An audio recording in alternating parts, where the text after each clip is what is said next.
Now, it's not the first time we see mass shootings in provinces like Eastern Cape, KwaZulu-Natal, Gauteng and the Western Cape. So what are some of the solutions that could assist with this ongoing concern? We speak to Dr. Ntsikelelo Breakfast, Director of the Nelson Mandela Center for Peace, to speak to us about this. Good evening to you and thank you so much for your time.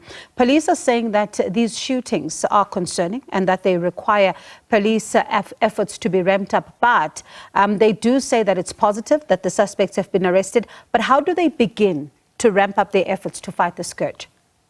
I think they need a multi-dimensional approach to address this challenge of mass killing.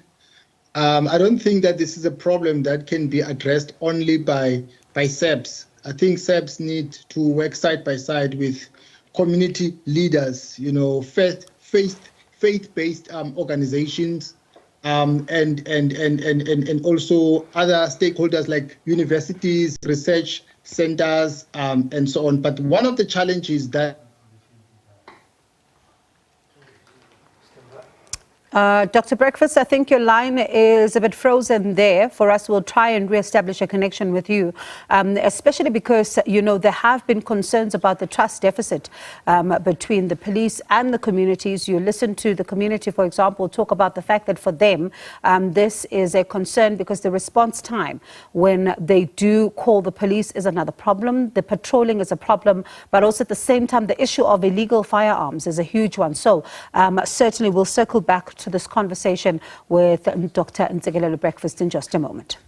All right, let's go back to this conversation now. It's not the first time we see mass shootings in provinces like Eastern Cape, KwaZulu-Natal, Gauteng and the Western Cape. So what can be done in order to assist with this ongoing concern? Let's circle back to our conversation with Dr. Ntsikelelo Breakfast, Director of the Nelson Mandela Center for Peace, to speak to us about this. Dr. Breakfast, I do hope it's a better line now. We were talking about the fact that, these shootings, of course, concerning, and police are saying that, they need to ramp up efforts, but also for them, it's encouraging that there have been arrests in this particular area. And you were saying that this is a scourge that needs more of an approach that includes society, includes universities and many other stakeholders.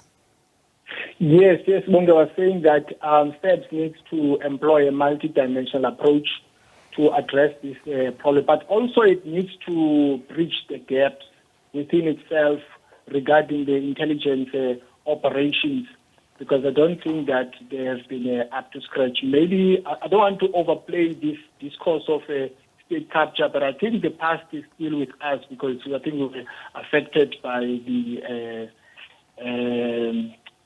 past regarding institutionalization of corruption and the capturing of the security architecture.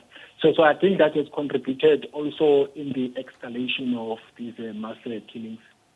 And you talk about, a couple of things there, but one, you say communities must get involved. How does the SAPS begin to address the trust deficit that we see in some communities as well?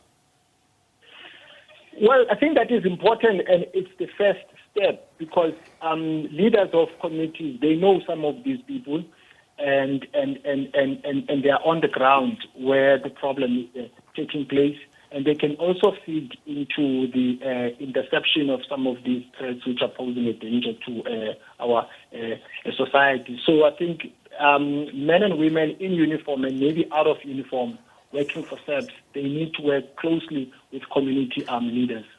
Now, what about the issue of intelligence gathering? Because that's also been, a concern, particularly, let's say, for a province like the Eastern Cape. We did have a community structure here that was saying that you need to appoint somebody permanent in that particular position, because if you do that, it then simply at least has some continuity, but also more of a strategy in order to be able to rebuild this particular area. So where do they then begin to address this issue of intelligence gathering in some of these provinces? Well, we're talking about a multiplicity of issues. One of them is the structural challenges of SABC, which is basically the budget constraints that have affected the limited presence of men and women in uniform.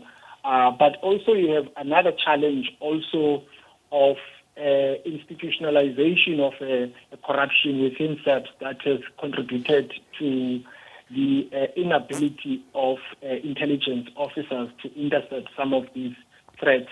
I think those issues also, they need to be addressed in terms of de-escalating the magnitude of violence in a society. And there's also, Dr. Breakfast, the reality that even SABC is admitting to as well.